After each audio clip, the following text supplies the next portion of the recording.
So what's the difference between autism meltdowns versus autism shutdowns? In this video, I'm going to give you 3 essential informational tips that you need to know. All that's coming up.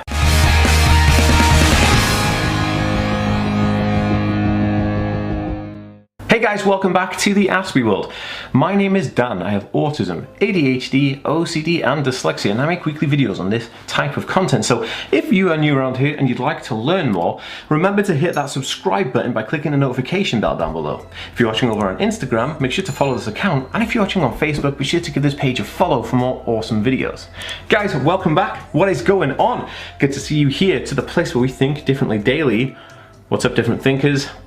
Yeah, I'm really excited. I wanted to do this video for a while because I feel like a lot of people don't understand the difference between an autism meltdown and autism shutdown, and I wanted to kind of really just marry the idea together that there are differences between those, and we're gonna go through that. But first, if you haven't already, make sure to download my free Autism Life Hacks PDF book, courtesy of moi, for free at autismhacks.net.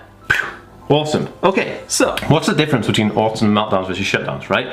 Because a lot of people, it really irritates me because a lot of people say that it's a shutdown or it's a meltdown. A lot of people don't actually even understand what a meltdown is, and I'll try and leave some more references and links to meltdowns and stuff, that other videos I've done specifically on meltdowns in the end slate and in the description. But in terms of this video, I really wanted to cover the difference between a meltdown versus shutdown, because there are differences, and I wanted to just categorize that and actually go through 5 of the most interesting essentials really that you need to know on this. So we're going to go diving right to that right now. Buckle up, and yeah, I hope you enjoy this content. Okay, so the first one is an autism meltdown can be characterized by an emotional outburst and reacting to the end of your sensory overload, right? So basically, when a meltdown happens, you're basically kind of lashing out. You're emotionally overloaded. Your emotionals have just gone right over the edge. You're like, you know,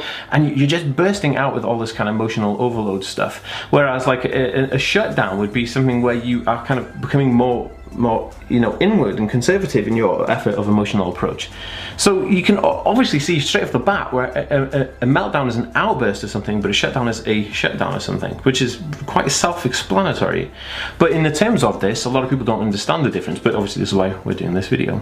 So number 2 is when too many communicational inputs are overloaded into an autistic person's mind, they will end up having like a burnout, which seems like it's similar to like a meltdown, but it can be noted as feeling of despair, hopelessness of a situation. So basically, when you have you know, when you have an outburst or like a meltdown outburst, which kind of like you have an overload of communication from input and stuff, and rather than kind of like emotionally outbursting, like crying or you know, just being erratic with your behavior, you kind of almost become like a feeling of despair or hopelessness. The situation kind of topples down on you, and this is kind of how I suppose a shutdown would be characterized, as you kind of like shutting down into yourself and becoming very kind of like you know, you're desperate. You're kind of like, oh, I have no, you know, it's a feeling of despair, and I think that's a really good way to kind of like think about you know, I don't know, just like, yeah, it's truly interesting. Okay guys, so number 3 is with autism shutdowns, a person experiences the last straw situation and can't control the environment, and they just kind of give up. So with a meltdown, it's more like they've been pushed to an edge, and then like poof, you know, they've fallen over the edge, and their meltdown is kind of like exploded, and it's catastrophic, and everything just like sucks. But in terms of a shutdown, it's more like they've had enough. They've had the last straw, and that's it. They feel like they can't do any more. They can't give anymore. They're just kind of like, oh my goodness, this is it. Now I've just shut down because I have nothing to give. I have no more. There's nothing else in this kind of like arsenal that I can give to the situation, emotionally, socially, whatever the situation. And that's a difference from those situations, how they actually come around, which is really interesting. So number 4 is that the giving up is a result of the lack of control or lack of understanding of the situation that they are currently presented. So when someone gives up on a situation in a shutdown, they're giving up because they don't have control over it. And it's not like this is where it kind of gets blurred line, because a meltdown is that there's no control over the sensory input that's coming in from the situation around you, but it's not like you're trying to control the situation around you and that you just kind of give up and like, you know, resign from it. But so a shutdown is when you resign from the situation, but the meltdown is when you have no control, but you lose control of your emotions. And a shutdown is just kind of like, you know, admitting defeat, really. That's kind of like the difference between a shutdown and a meltdown, in a position where you lose control in a situation, if that makes sense. I'm sure it does. But if it doesn't make sense, pop me a comment down below. I read every single comment, and I'd love to have a discussion with you if you if you have anything to add to this or want me to clear anything up.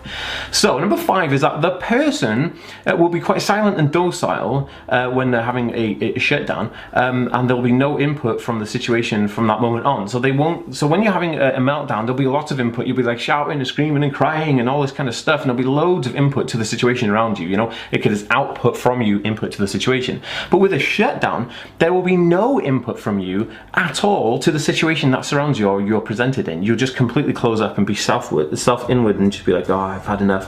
There's no more. I'm not gonna. There's nothing left. That's it. I'm donezo. I'm out, you know. And you just honestly you won't even talk. You'll just be completely so kind of like shut down and kind of like inward. You'll just kind of it's just not going to happen. And that's kind of basically how it works. Now, if you found this info really helpful for people and informative, please share it on your Facebook, Twitter, and Instagram accounts. And if you enjoyed this video, give it a thumbs up, because it helps me know that you like these videos. I will see you in the next one, guys. Peace.